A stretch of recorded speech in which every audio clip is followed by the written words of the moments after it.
I need to ask you a question. Be curious, Drifters. Allegron's won the Brisbane Cup, but it's all Antino. Blake Shin, take a bow. Barraquil, Benny Allen hasn't moved. Broadside in Bogged, won the Golden Rose. Pride of Jenny, trying to find the reserves at the 100. She's 3 in front of Mr. Brightside. It's all too late. Pride of Jenny has run them into the night. Switzerland, the big winner by 2.5 Bellatrix Star. He's down, Jolly Star. She is a star in the making. Jolly Star bolts in. It's all Isthmus. She's very smart and fast.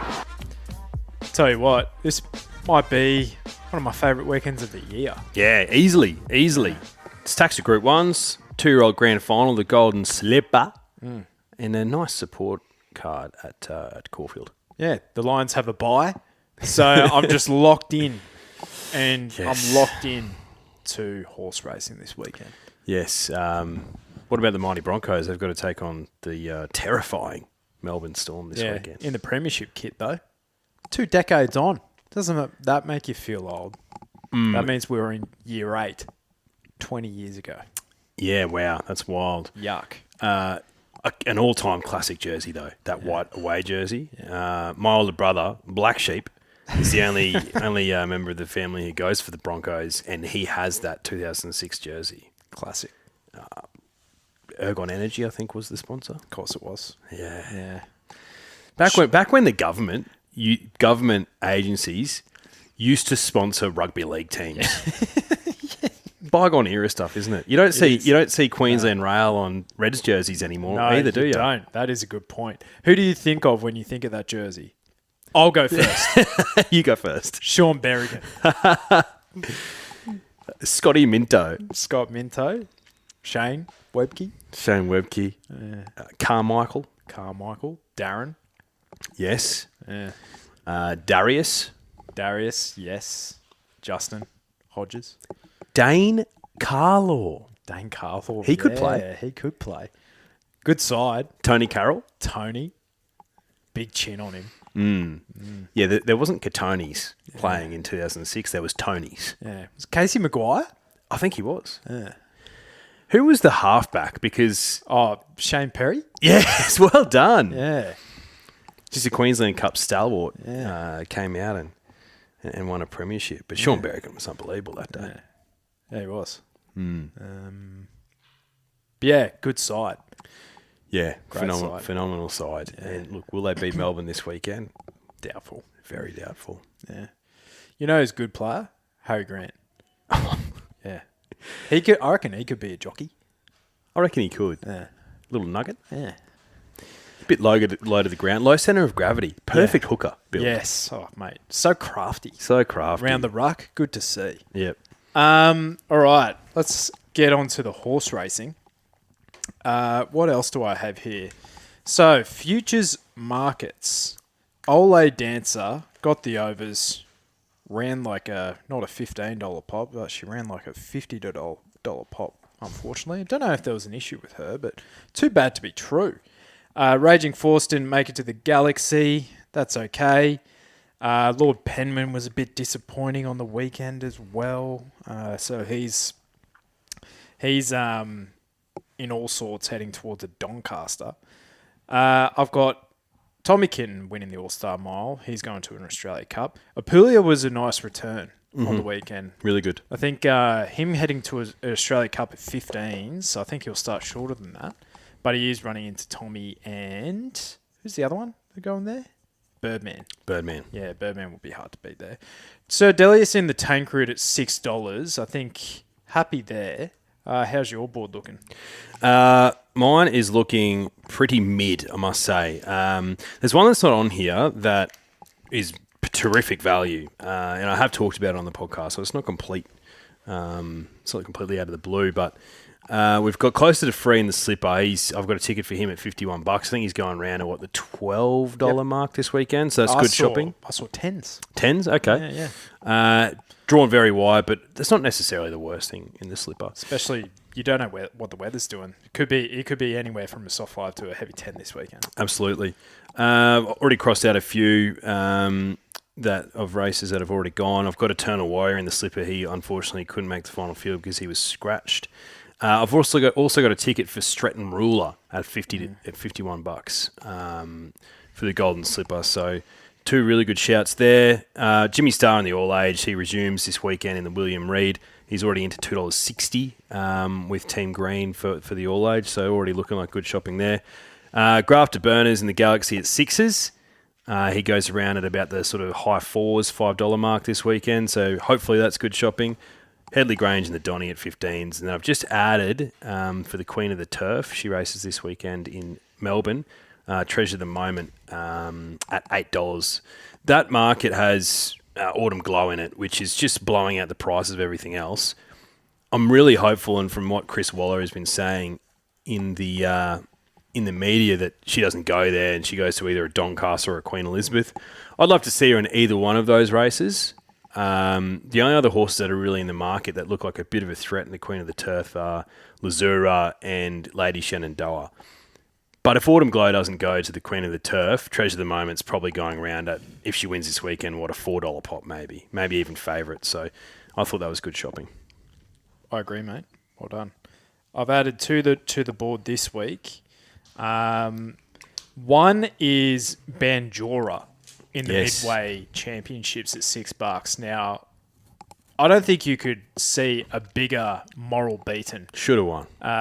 Probably since in Karuna against Beedman the other weekend. But if he goes there, he will not be starting $6. I think that he'll be starting favourite against the likes of Machelate, who won the race last year.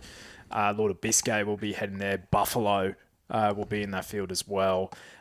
One at odds in that race, if she does head there, is Meridiana. She'll probably be heading there fresh, I would have thought. And then King of Russo at Ladbrokes, $15 in the Stradbroke. I don't mind that. Yeah. Bit of a freshen up head there. Yeah. That's a good shout. Geez, you need the pace on, which you can get. Yeah. Eagle Farm's a good track for him. Yeah. Mate, he's like, go King. Why not? That's a redemption arc. Oh, mate. Yeah, and I want to be at the track cheering him on because I have a terrible record in... I actually have not a bad record in futures markets in the Stradbroke because I got trekking at, I think, about $26 one year. Absurd. But futures markets not like that anymore. No. But yeah, I have a generally dog shit. I think I've had trekking and think about it in recent years. I think that's about it. Yeah, right. Okay. Yeah. Well, I haven't even looked at the Stradbroke market personally. What was the horse we were talking about? Oh, Sepples. Yes. Would love to know a price that he's at the moment. Where can I find that? I know, because Team Green don't have a market out yet, but Ladbrokes do. Let's have a quick look, see. Yeah. Well, my resolutions is going to be toxic futures markets.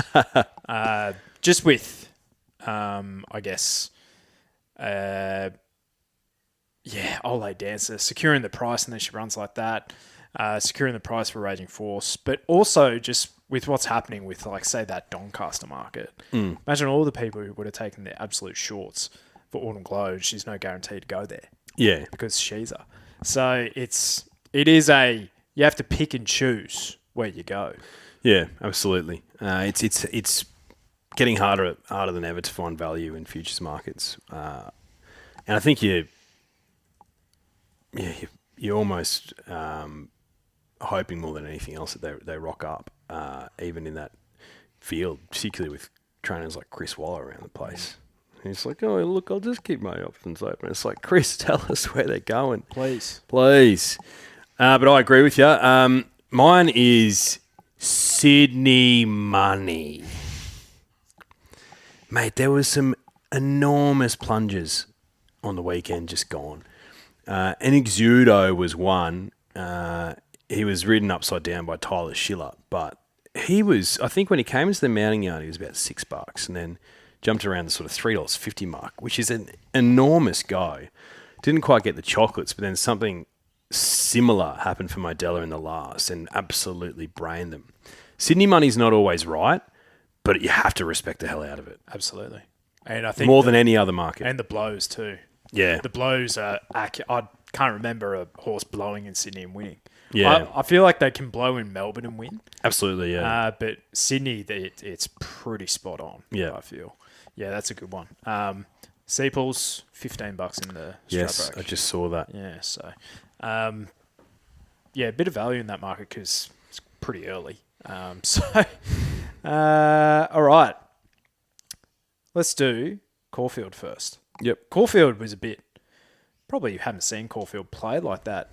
Rail out 9 metres and they're off the rail even further, so they didn't have much room to play with on the weekend. No, and that's what happens when the rail's out so far and they water the track, and that part of the track therefore becomes off. So, yeah, I don't know what they're doing that for, but look, I didn't give a shit. It looked like a favourite bashing day in Melbourne, and look, worked out for some. Well done. But that was last week, and now we're looking ahead. Yeah. All right. Got 15 to 25k southerlies on the weekend, so I think that should be okay. Top of 23 degrees. Rail back in the true after the debacle of last week. I think it should be pretty fair. Yeah, I would have thought. I think so. Now, the Valley Pearl run at Caulfield. 1,200 metres list race for the 2-year-olds. Race 3 on the program. Faulty Affairs and Rich on Bubbles going forward with a bunch of others. I have no opinion here. No, absolutely none. Unusual to see so many geldings in a 2-year-old race. Yeah, no, good point. I'll follow the market in that race. Now, race 4 is the Alexandra Stakes, 1,600 metres Group 3 for the 3-year-old fillies, set weights and penalties level. Previous winners here, Chiller Cap won it last year, Vibrant Sun, Daisies, Princess Jenny, Oregon's Day. So like your C and B grade type of fillies and mares, I would have thought. But get a good feeling. That was a superb return. Jumping from the 1,200 metres up to the mile. Bizarre, isn't it? Yeah. Bizarre. And you're getting quoted $1.60, but it's a 7-horse field. She's probably better than them. Strictly Business was impressive. Strictly Business, I think, is one of the better Oaks winners we've had. But that was an Oaks. And Tommy Carberry, God bless him, the trainer. I hope you had a good day yesterday, St. Paddy's Day. He's basically said, yeah, look, SA Derby is her grand final because she needs to get out over a trip. She's a genuine stayer. She's got a bit of brilliance and she might come back and go bang. But she's got to carry top weight here with Dog Shit John.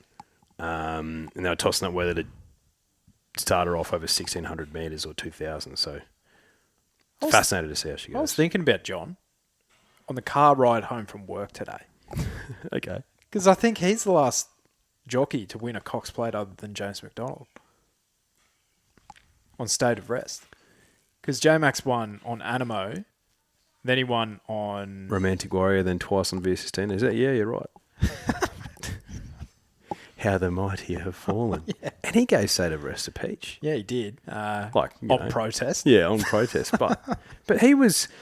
Johnny Allen of that vintage was not the best jockey in Victoria by any stretch of the imagination, but he was riding winners every Saturday. Haitotsu?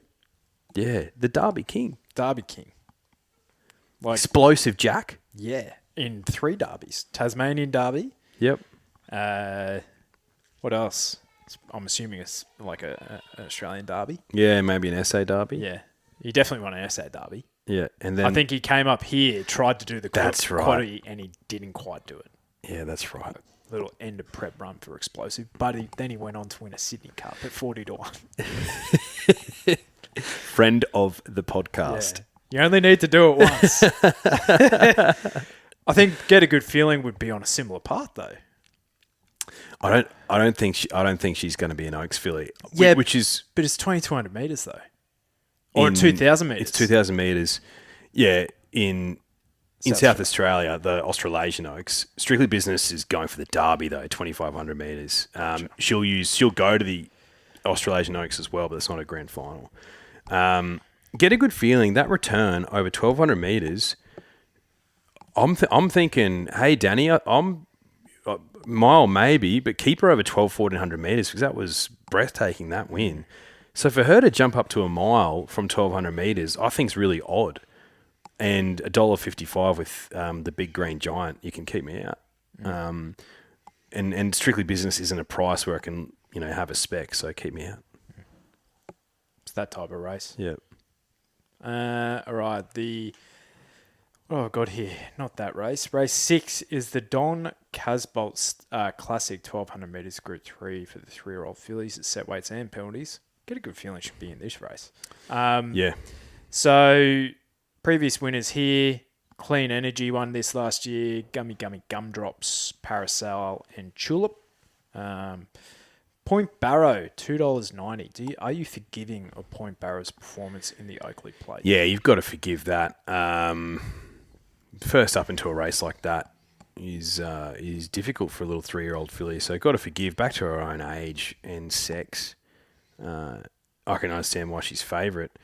I'll probably take her on though, just on the fact that maybe she hasn't come back as well this prep. Maybe she still ran well in the Oakley Plate, but Alpha Sophie will bounce back. But there's a little South Australian filly. This is an enormous step up in grade for her, number 12, Bassett Babe, and she's got wing-guarded dog Jai on, who's riding Angel Capital this weekend. He'll never get a Group 1. She's just going to jump from gate 1. I think she's going to lead and give a hell of a sight. She's got a serious engine under the hood. And she must, for me to notice a horse coming out of South Australia. So SPP. Yep. So I'm going to have a bet on Bassett Babe, $5.50, but she could be something out of the box. And maybe Jai will finally get a Saturday winner for the first time in about 6 months. $7 with Ladbrokes and Neds as well. That's a much better price. Alpha Sophie cost me an enormous collect that day. Do you want to lose on her this weekend? If she wins, do you want to lose? Yeah. That's the question you got to ask yourself. Yeah. Maybe I'll just go you know what? I surrender. I'm just going to watch. But it's Golden Slipper weekend. Got to have a bet.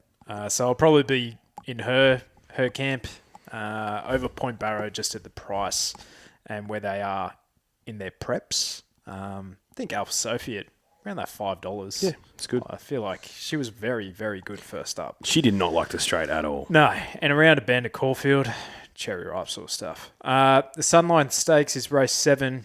Good horses race, this one. 600 metres Group 2 at weight for age level for the fillies and mares. Previous winners here, Gringzinger Bell won this last year. Shout the Bar, Spanish Reef, I'm a Star. Treasure the Moment back to her own sex. You're getting... you compare the $1.60 if you get a good feeling to the $1.80 on offer for Treasure the Moment here. Different gravy. Against the likes of, with all due respect, Damask Rose, who... Nonny. Well, how about that Quinella last start? Aha into Damask Rose. No. They can both run on a bit. Absolutely. Set weights as well. So meets them all at the same weight. No, yeah, she comes out and wins this. And if she doesn't, then, geez, there's got to be question marks, and I don't think Matt Laurie will continue to train her. But she just comes out and wins this. She draws gate 1 a lot, Treasure the Moment, which is weird. So she'll ping the gates. Whether she leads, is interesting. So even if she does, and I know she doesn't love leading, but she can still lead this field and put them away. She's so much better than him.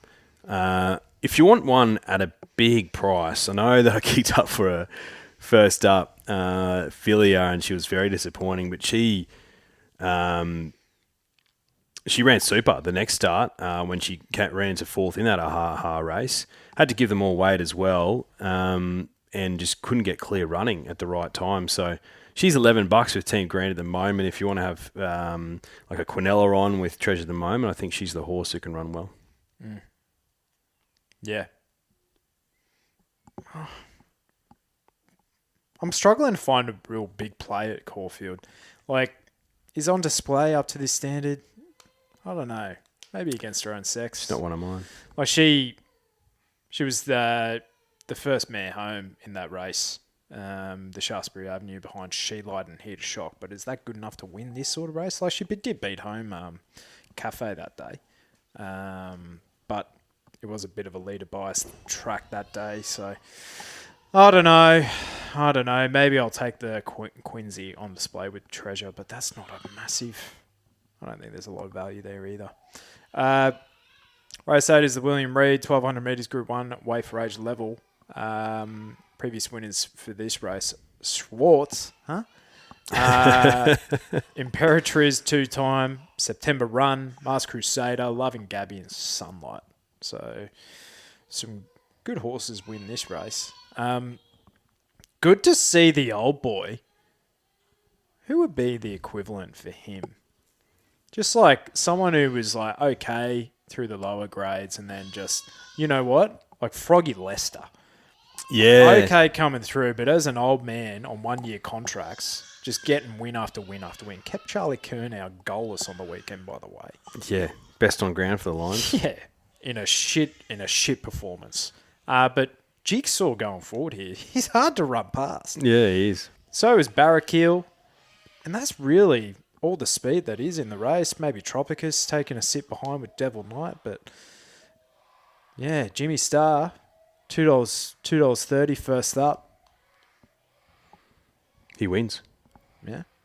Gate 1, what we've seen from him recently is that bro just can clear the gates and he can find a spot.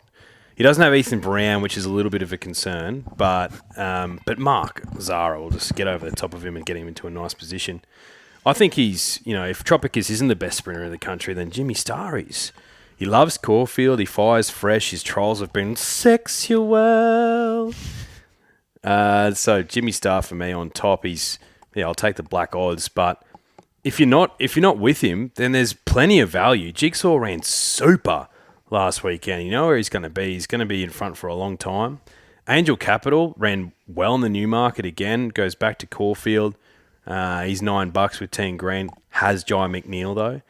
And then Tropicus. Don't know if he's the best 1200 metre horse, but he's in career form. And then Magic Time, Charmstone, and Benedetta are all good fillies, and they can run well. So plenty of value on offer. But Jimmy Star, lock for me. He's the best of the day at Caulfield.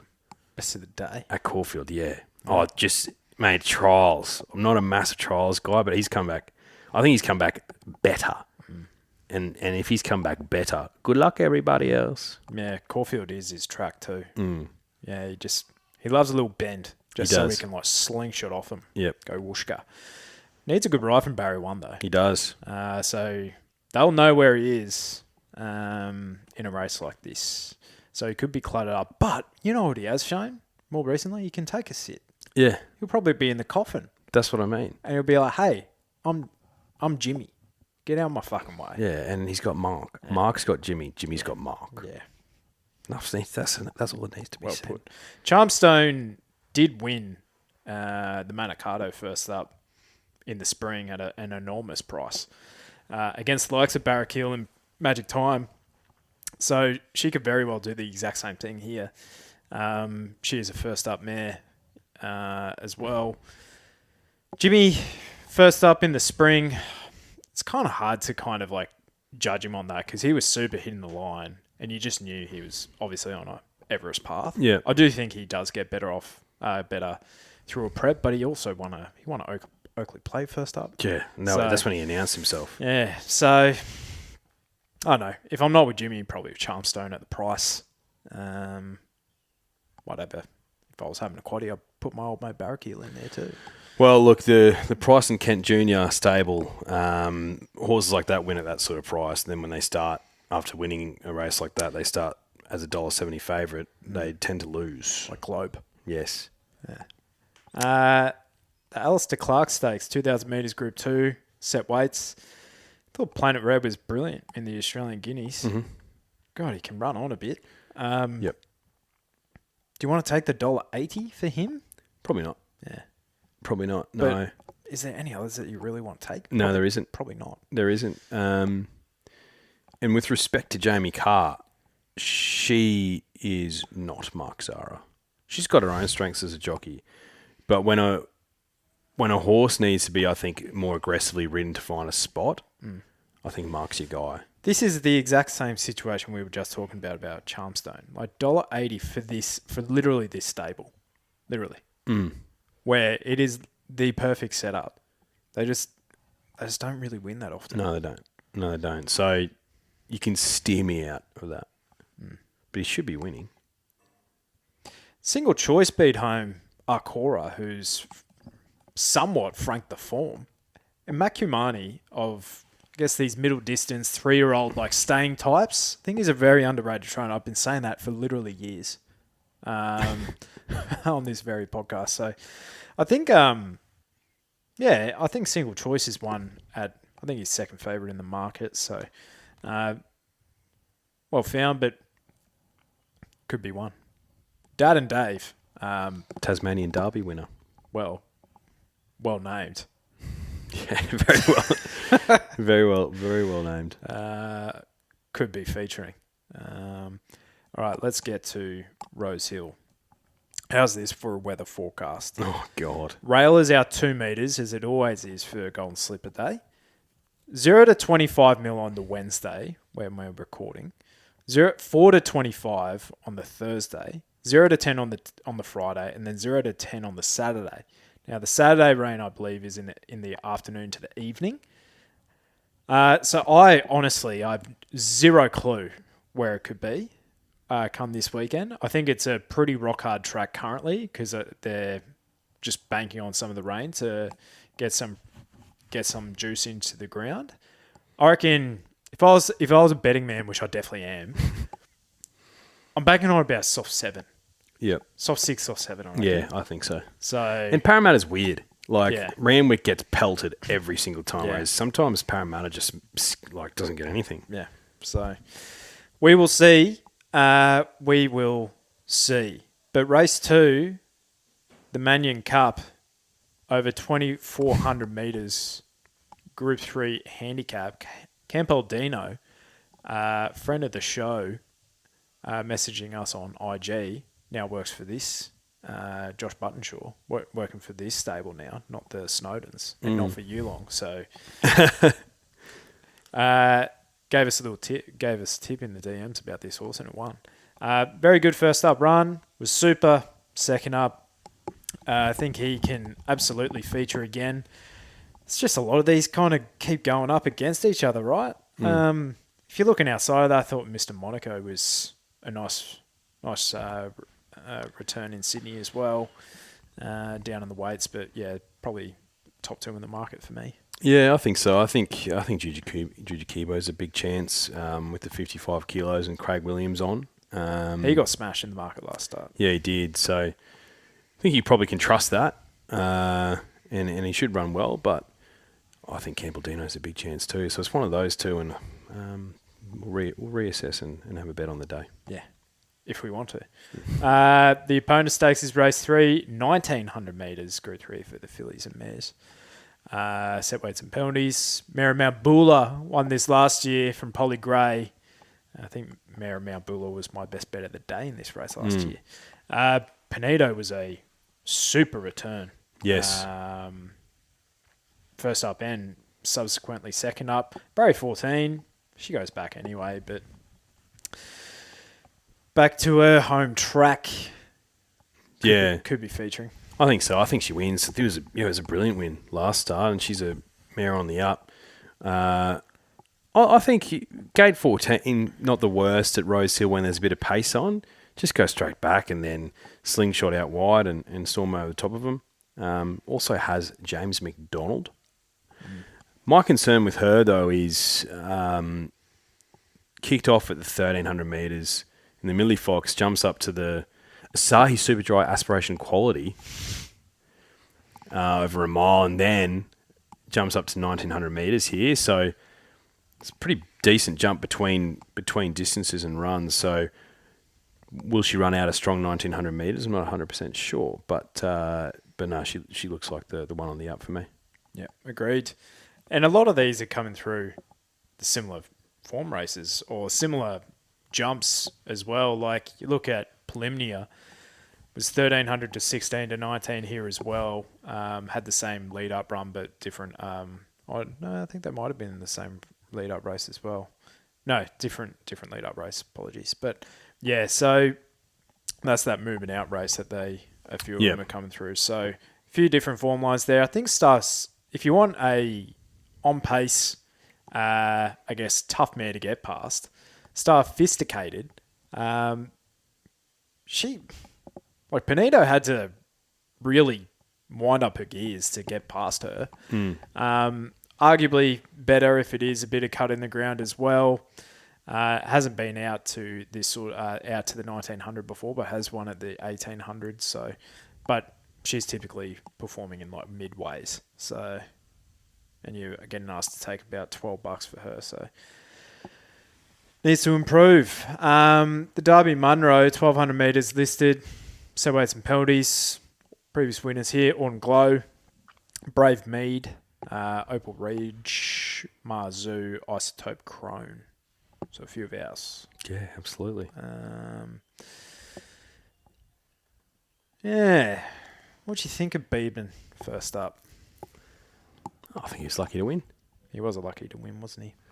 Yeah. Look, I think he's a horse that doesn't mind getting his toe into the ground based on his record, but pretty small sample size. Looks to be a stack of pace on for this race as well. So maybe something that can sort of just stalk them. Am I crazy for thinking that Wotan's a good bet at $7? No. Like I know he's a funny horse because he's running well in all these Group 1s, and yeah, he's probably a bit disappointing in the Newmarket, but I don't like the Newmarket as a form race, to be honest. Like as in riding off a horse who ran poorly in it. I think there's horses in that race who ran well, and you can definitely trust that form, but I'm prepared to forgive. This is a much easier race than what he's used to contesting. He's got to carry 56 kilos against a Beeben who's got to have 58.5. He gets a nice draw. Maybe that travel down south and then coming back up will do him a world of good. I don't know. I feel like this could be a get out of the casino for Wotan for me. Yeah. No, I agree with you. Yeah. The other one's Skyhook, who won with an enormous weight first up in the spring. And I think that might have been against the likes of, Grand Prairie, Peloton. Wotan could have even been racing that. No, it wasn't. Nashville Jack, who's in this race as well. So Skyhook, if he's maintained his spring form, which I thought was pretty decent, he can carry a bigger weight, but I think it's between Skyhook and Wotan for me. I'm not a big fan of Beeben. No. The only other one I could steer you into a little bit at $12 with Team Green is number 9, Cafe Florian. That was a super return in that Beeben race. Storm time, and she likes getting her toe in. She's a good price. So, yeah, I think she's another one. But, crazy to think, but I'm about Wotan this weekend. Mm-hmm. The Ramvet, 2,000 metres Group 1 weight for age. Via's won this the last 2 years. Dubai Honour, Montefilia. Very Elegant, Adabe, Avilius. Good horses win this race. But the speed here will be Al Canson, Linda Mann, I would have thought. So Delius and Aliana, the next in line with Steffi and Trinity College kind of taking up the arse end. Is this going to be like a ding-dong battle between Very Elegant and Adabe with like Sir Delius and Aliana? I hope so. I hope so. Last time he was in a ding-dong battle, Sir Delius showed that dog in him. He's got a bit of dog in him. It was a good return from him. Got to remember that he was first up. Aliana was second up. And what we saw from her last prep, her first 2 runs were her best, and then she slowly teed it off. I don't think that's too much of a concern, though. I think she's come back a much better autumn 4-year-old mare. And you take Autumn Glow out of that last race, the Very Elegant, and she brains that field by lengths and lengths, getting away from them. And you can argue that she's going to be better over 2,000 metres. So then you just got to ask yourself the question, well, are you prepared to take the $1.60 when you've got a horse, Sir Delius, who we think could have won a Cox Plate, who's $3.30. And first up, you're like, okay, tick, pass mark, and then you think he's going to improve massively second up. So you just got to ask yourself that question. it's one of those two for me. I think I'm leaning towards Aliana because Sir Delius is second up, and I think this was circled in the calendar from Chris Waller for Aliana as her chance to get a Group 1. Whereas Sir Delius, like, he can run well without winning and still be happy from the camp. So leaning towards Aliana, but geez, she's no spoil at the price. I think they're disrespecting Sir Delius a little bit, even though he's short enough. Maybe she should be closer to $2 and he should be, 280, 290. Do you know what I mean? Yeah. I think you're very right. I think it's a very similar setup to the spring. So she was second, beaten 0.4 of a length behind Via in the Winks on a heavy 10.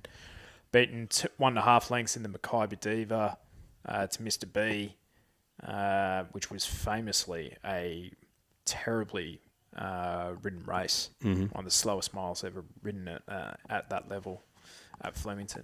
And then she was beaten 2.5 or nearly 3 lengths by Sir Delius in the Turnbull over the 2,000 metres. So I think I've got a side with my old mate here, Sir Delius. Be silly not to.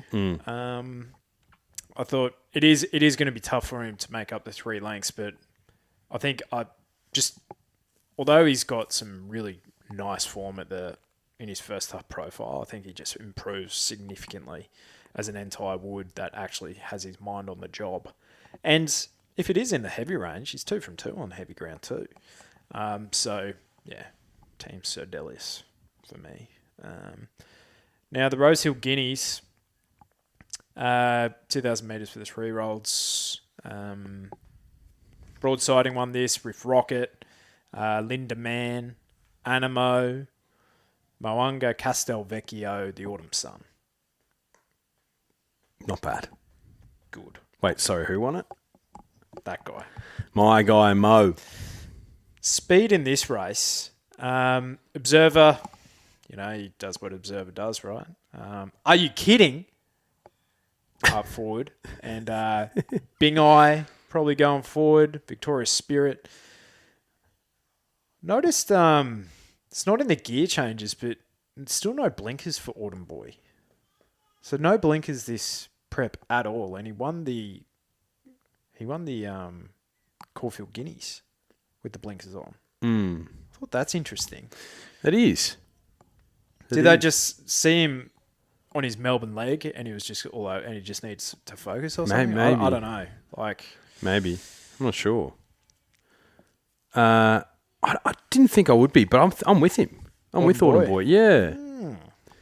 You usually get sucked into these Godolphin 3-year-olds. I do. Oh yeah. Oh yeah. Yeah. I just want the she's a alibi form. I want that. I want that.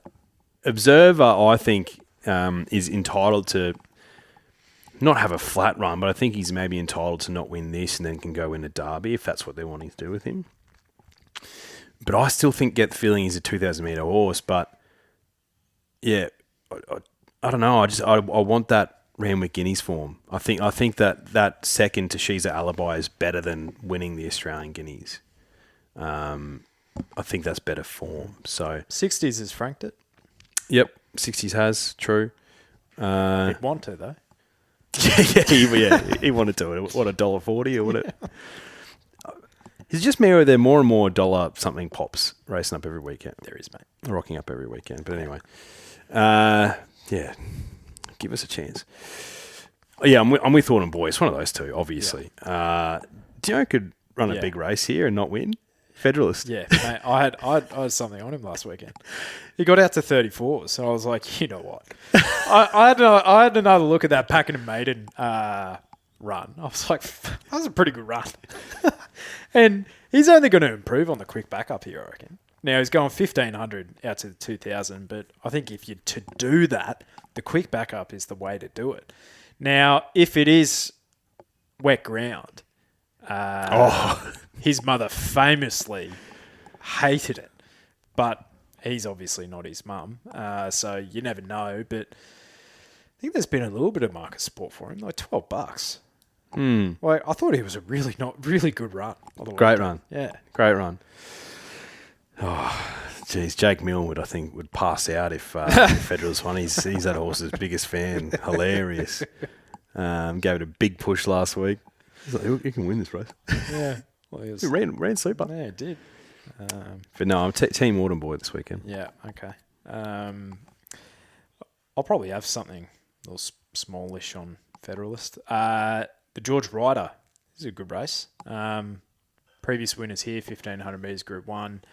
Gringotts, V8, Animo, Forbidden Love, Think It Over, and Winks 4 times. It's so stupid. V8, one of the best named horses I can remember, being the son of Grunt, retired on the weekend. Yeah. Clean bill of health. He was fine after the race. Just doesn't want to race. Just doesn't want to race, bruh. All right, bro. Yeah. Happens to the best of them. Yeah. All right. Yeah. Speed in this race, Bay Wuck from out wide, like way out wide. Yorkshire going forward, Autumn Glow, obviously. Gringotts. I remember last start, I was watching like the race in New South Wales, like equivalent of Get On, right? With like Ronnie and Mark Wood and old mate Lay of the Day with the silver hair, like Corey Parker style. Yeah. And I remember Ronnie saying that, like Lady Shenandoah, if it's wet ground, she can knock off Jolly Star. I was like, in my mind's eye, I'm trying to remember her like Colette style being an elite wet tracker. She's never won on rain-affected ground, Lady Shenandoah. Yeah, where's that come from? So I feel like that's just like a weird Mandela effect that Ronnie's got in his mind. Like, I don't know. Maybe she is better on... Maybe he's heard something from the stable, Yeah, which obviously they would, right? But I don't think that's going to matter because Autumn Glow is one of the best wet trackers in Australia. $1.30, she probably goes out and wins. Yeah, I think she does. And you know what? From gate 7, they're going to gift J-Mac the 1-1. Yeah. Because he from that draw, he finds it. I reckon he just goes to him before the race. He's like, guys, shotgun the 1-1. Literally. They just give it to him every single race. They give it to him. It's insane. Not every single race, just the Group 1s. Yeah. Yeah, honestly. So bizarre. Or maybe he just doesn't give a shit until it's the Group 1s and finds a spot. Yep. Do you know what, though? You take Autumn Glow out. This is a good George Ryder. Got interesting 3-year-olds in there with Bayvark and Attica. Nepotism's not too interesting anymore.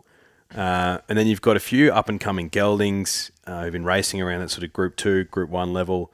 A few old heads like Gringotts and Pericles. Like, this is a really good race. It's just you've got a $1.30 favourite. But it's also pleasing because they're not scared of her. They're like, yeah, look, she probably comes out and wins, but it hasn't gotten to that wink stage yet. And a lot of these horses, this isn't their grand final. But look, I'd be shocked if she loses this race. But it's got a lot of depth. Yeah, absolutely. And you look at Pericles, he hasn't gone any better. And got his Group 1 last start against the likes of Buckaroo, and that form has not stood up at all. Like Buckaroo failing last start. Treasure the Moment into the placings there as well. So 0 subsequent winners, but he's probably the most consistent of those horses currently. I nearly knocked off Cheerwolf in a Champions Mile at the end of last prep. Yeah, true. Like, he's been super. And if it is wet, he just absolutely, he's a bulldog to get past Pericles. Barry 9, don't mind it. So I'm thinking of playing this race like Autumn Glow out. Like, there'll be those markets. I feel like Pericles is the bet. Like, I'm still going to back him. If not him, Attica is a stupid price at $61. Yeah. I just don't know why he's on the Rosehill Guineas. I thought he would have been stretched out over a distance. I know. I don't get it because I took him in futures because Observer wasn't going there, but then Observer is going there, and Attica was the horse. So you reckon Godolphin's had a conversation? Yeah, maybe. I don't know. So Attica heading towards a Doncaster just makes no sense to me at all. No.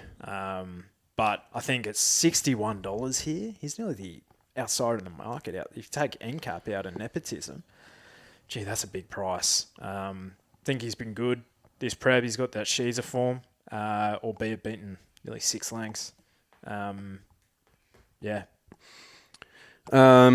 If I was going to steer you into a horse outside of Autumn Glow, then and Lady Shenandoah is the obvious one. I'm keen to see her over 1,500 metres. I think the sprint trip experiment is over. Bayvart ran super last start. He was really tough to hold on for second. So, and interesting to see him go out over 1,500 metres. The last time he was out over a bit more of a distance in the Golden Rose, we saw what he did. Even though he's by a bivouac, doesn't necessarily mean that he's going to be a sprinter. Like, he's out of a Street Cry mare. Street Cry is famously the sire of Winks. So, yeah, interested to see how he goes. He's a big price too. But the only other one is Headley Grange, who's at 34s at the moment, who I've got a ticket for in the Donny. So, I want to see Headley Grange storm home for a nice Doncaster trial. Yeah, do it. Do it, Headley. The Golden Slipper. 1,200 metres Group 1 for the 2-year-olds. Previous winners here, Mahuna. Lady of Camelot, Shinzo, Fireburn. Saw another video. They'll play that every year in the lead up now. God, so they should. So divine. Should actually... I might listen to that podcast preview because I literally called it word for word, except for her getting smashed in the ribs and still winning. Yeah, fuck. Farnan, Kiyamichi, Estijab, She Will Reign. Good honours list. God, I don't know where I landed with this race. I've got 3 bets in the race. One is nearly the outsider in the field as well. A lot of the speed is drawn out here. Pembury is a fast filly that just needs to run fast. So she'll be going forward, I would have thought. Paradoxium, closer to free, all drawn out together, so they'll probably follow each other out there. Wool Woven, I feel like, because he's a big gross colt, I feel like he could be slow away, Storm Boy sort of style. So he might be the one who's cast a little bit wide, depending on where they find him. Streisand, and then Music Time kicking up as well. I think Spicy Miss, early days, I think she'll almost get in the coffin in the prime position, but as those other ones come across, I reckon she'll be bungled back, maybe 3 or 4 back on the fence. That's how I kind of saw it, but do you have any other thoughts there? No, yeah, I tend to agree. The biggest thing with the slipper, and there was a stat got rolling around today or yesterday around how many winners get the rails in run. They don't necessarily need to be leading. They just need to find the rail. It's something ridiculous, like 21 out of the last 25 winners have found the rail. And looking at this speed map, I'm thinking to myself, who's going to find the rail? It's almost impossible because there's so much speed drawn out wide. Who's going to land where? But I've done this race and tended to favour those who've probably drawn more in the middle than anything else, because they can just let what's happening in front of them unfold and then try and find a nice spot. Ideally on the rail. Look, I've got so many tickets for this race that I'm a pretty good chance to win some cash. Like I've got closer to free at 50-1 and Stretton Ruler as well. And it's closer to free's drawn wide. Just has to come from that position and try and find a spot. I wonder if Jamie almost thinks, you know what, we've never seen this horse ridden cold. Do I try it from that gate on grand final day to see if it does anything? Like, I wonder if they just go back and try and find a position rather than try and be a part of that mad dash at the front to try and find a position. Yeah, especially given it's a slipper, they are going to fan at the turn. Yeah. And if you ride for luck, you're probably going to find luck. Yeah. Like, sure, if you're stuck behind a slow one, you might be unlucky and try and duck and dive and whatever. But that's the race, though. You typically, if you're good enough, you find the gaps and you get through. Yeah. Typically, the best horse does win this race. Yeah, there's not a hell of a lot of hard luck stories in the slipper, is there? No, I think if they are, they're not going good enough anyway. Like, if Fireburn can win this race after getting nudged in the ribs. And what's the other famous one? Belder, the other famous one would completely bungle the start and then absolutely rocketed home to win. I can't remember the name. But yeah, to your point, Fireburn was the best horse in the race and got the job done. Yeah. So, I think the Blue Diamond form has been the most consistent form for this race. So, I think if Stratton Ruler had gone there, I think he probably wins that race. That's my opinion. I think he's still a big price at 16-1. So I'll be having a bet on him. I think last start, as you mentioned the other week, definitely didn't work out for him. Slowly run race. Start prior where it was a bit more genuinely run. He did have the perfect run in transit, but he absolutely brained him. And I think there's going to be more speed on his fourth up. Had the prep last year as well, so I think he's cherry ripe for this, absolutely. The other one is, I think Spicy Miss is disrespecting them in this market as well. You can't really do much more than what she's done. She was an impressive winner, stepping up from the 1,000 to the 1,200 on a soft 7, so she's ticked that box. She's 12-1 here from Barrier 5 with Froggy, who's in a rich vein of form as well. And now my roughie, my big rough one. Last time a Black Opal winner went on to win the Golden Slipper was 1999. Now, you might be going like, huh? What is the Black Opal? Now, it's run on a Sunday in Canberra, about 2 weeks prior. Music Time, locally trained horse down there, the 2-year-old gelding. Oh, wouldn't you love to see it? Oh, mate, it's that year. It I is. feel. It's just messy form lines. Nothing's really stood up and gone like, hey, this is my race to win. Yeah. He was really impressive. The form reference is he's knocked off Pearl of Dubai, who, you know, she has some form around some of the fillies in this race as well. And he was stepping from the 1,000 metres to the 1,200 on soft 6 ground. He still won by 2 lengths. And I thought he was really, really impressive. At 40-1, I secured the price on him at about 60-1 during the week. There you go. Because I thought, and of all the speed horses, he's probably going to find the fence. Like he's the one that's drawn in. So I think he can. I think he's not out of it. And just because of that, if he was a locally trained horse, be out of Randwick or out of Rose Hill, I don't think he'd be this price. I think he's way over the odds. Yeah. At time. Yeah. You know what? I looked at him as well and thought I wouldn't be shocked to see him win. He absolutely brained them, and it is that sort of year. Like I said, I've already got tickets on close to free and Stretton Ruler. I probably will bet again at Stretton Ruler. I think he's top chance for me, and definitely I think a big winning hope. Truly run race here, gets the perfect draw. Chad Schofield just finds a spot from that gate and can pretty much pick and choose. Blends into the race at the right time. I think he's suited by the fast-paced 1,200 metres. He's a huge winning chance for mine. Put a line through the Fireball form for mine. I don't think that Inglis race is strong enough. Closer to free, I think can win. Guest House out of the Diamond. He just does a lot wrong. And listening to Mick Price talk about it, it's like, oh, well, you need to get the horse to peak twice. It's like, yeah, you sort of, but it didn't fill me with a lot of confidence the way he was talking. Woolwoven blinkers on first time is interesting. Could be an absolute blessing, could make the horse go like a rocket, but I'm prepared to take him on. I've just got a bit of a question mark over him because of the setback and also on Rachel King, with respect. I don't think the Paradoxium form's the form I want. Zambali's, I don't think that form's strong enough. What you talked about, Music Time. Campione d'Italia. Questionable race. And yeah, we saw what Central Europe did last weekend and was pretty dross, so don't trust that form. Hydrix is getting worse as prep goes on. Incognito, same. Streisand, I think she can win. I just feel like Clinton McDonald, this is an afterthought. And for a 2-year-old, I don't like that. She's $8, so I'm happy to take her on. Thought Spicy Miss was forgotten. Sheiky, enormous price. Pembrey, geez, it'd be an absolute mission from that gate to win, but don't want to write her off. I think Cheyenne is the horse who ticks the most boxes, and the market's found her. She's $5.50 with Team Green at the moment, but she had no luck in the. So she lost to Streisand first up, who came out and won the Blue Diamond.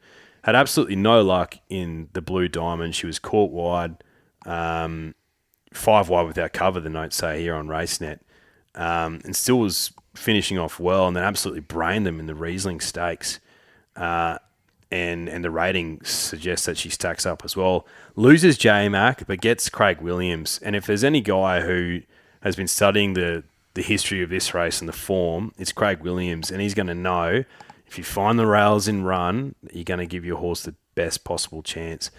She's going to be towards the back end of the field, but the way the race shapes up, it looks like there's going to be enough pace on. So I think she's an enormous winning hope, and I'm going to have a good bet on her on the weekend. And she's probably on top for me, along with Stretton Ruler. That's how I see the race. Yeah. Yeah, she's a definitely a winning chance. Just at the price, a bit skinny for mine. Which I got on as soon as she won that race because she was still like $10, $12. Yeah. But it is what it is. Yeah. No jockey booking for Pembrey yet. Thought that was interesting. Yeah, so Tony Golan had Zach Purton lined up. That's right. But he couldn't get a flight back because of the debacle that's going on. Oren. And I think Timmy Clark, if Agrarian Girl doesn't make the field, she's the first emergency, will jump on Pembrey. TC. Not a bad jockey booking. For a leader. Hmm. Sheesh. The Kia Ora Bro Galaxy. 1,100 Oh, metres. Kia ora, bro. Group 1 handicap. Private Harry won this last year. Look, I was on, so Where is he now? I was on, but yeah. Not running into Everest, tell you that. For No, free. he's not. Zapateo ruined Christmas that year. Oh, that's right. That was a really good bet. Yeah, it was. And, so much promise because my wedding was 2 days later as well. Yep. But we did see Via Sistina. That was one of the biggest goes I've seen because she was like $3.50, started sub twos. Yeah. Shelby 66 won this race. I don't think he's won again since. Eduardo, Nature Strip. Nature Strip famously, I think it was his first Group 1 win, and there was Pirata down the outside. Mm-hmm. And Yep. I swear, in the photo finish, Pirata's nose is in front. I'm sure I'm bringing up some wounds there for some people. Plenty of speed in this on paper here too. Mm-hmm. Bridal Waltz going forward, the Black Cloud, Mahuna.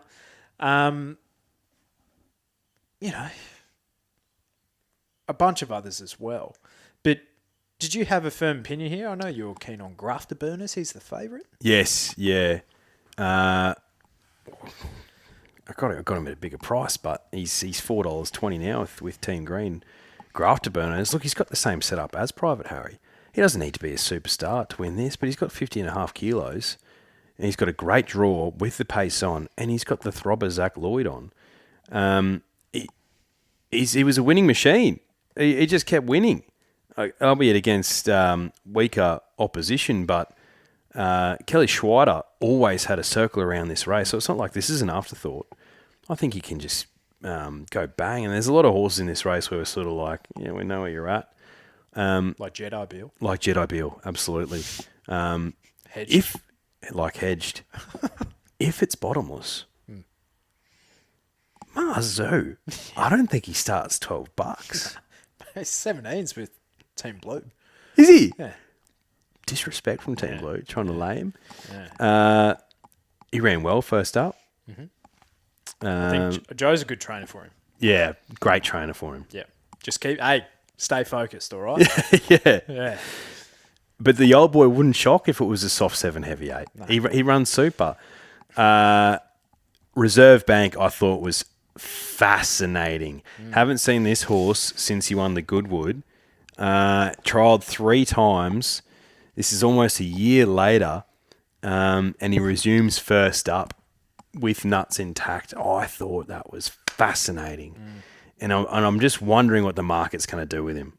If they come for him, would not be shocked. No, mate, I found 2 in the race. Reserve Bank was one of them because he can get his toe in and do some good stuff. And albeit being more for Phil form, winning a Goodwood, beating home Giga Kick that day, like that is around the mark of some of the best Group 1 sprinting form in the country. 55 kilos, Frosty Lane on barrier 2, probably going to be positive from that gate. I would have thought. I think he ticks a lot of boxes, mate. Let me take you down this narrative. I thought the biggest roughie of the day is number 7 In Flight. I cannot get over there's $61 on offer for this girl. So she improves into a run in flight. The last time she saw any rain affected ground, she won super impressively at Caulfield at a Group 3 level at weight for age. She had 2 runs in the spring. She was 6th in the Concord, but in less than 2 lengths behind the likes of Lady Shenandoah, and she finished alongside Jimmy Starr that day. And then her other run in the spring, she ran 4th in the Division, beaten 1.5 lengths to Gangster Granny. I think that form is good enough for a race like this. I just don't think she gets through on top of the ground at all. Any rain for her is a huge tick. Barrier 13 if the fence is off. $61 for her? She's got Zapateo type vibes. Mate. I don't think she's that much better or worse than Zapateo. Like, $61 has to be in your quaddies and your exotics. Yeah.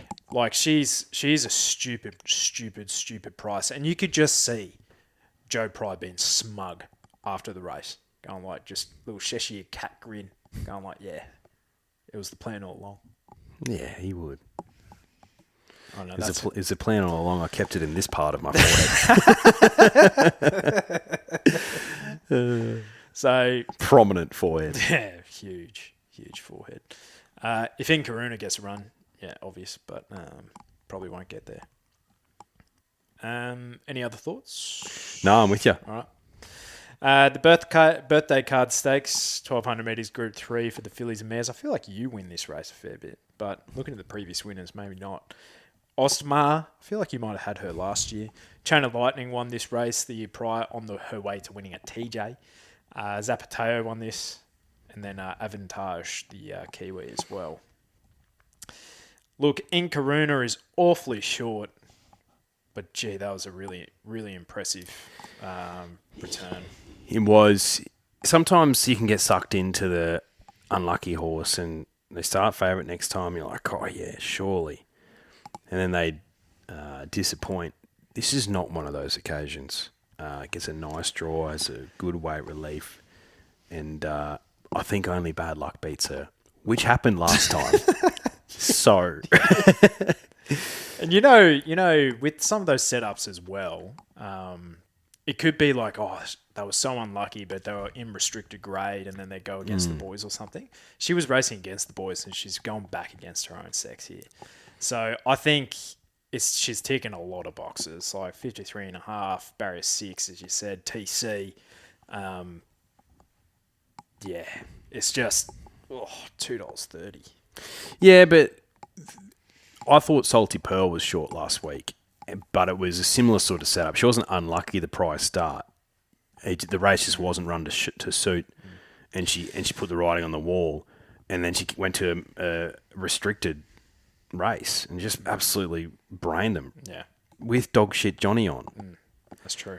So I think in Karuna, from a nice gate with Timmy Clark on a bit of weight relief, I think she's going to be incredibly hard to beat. Yeah. And after the fill up,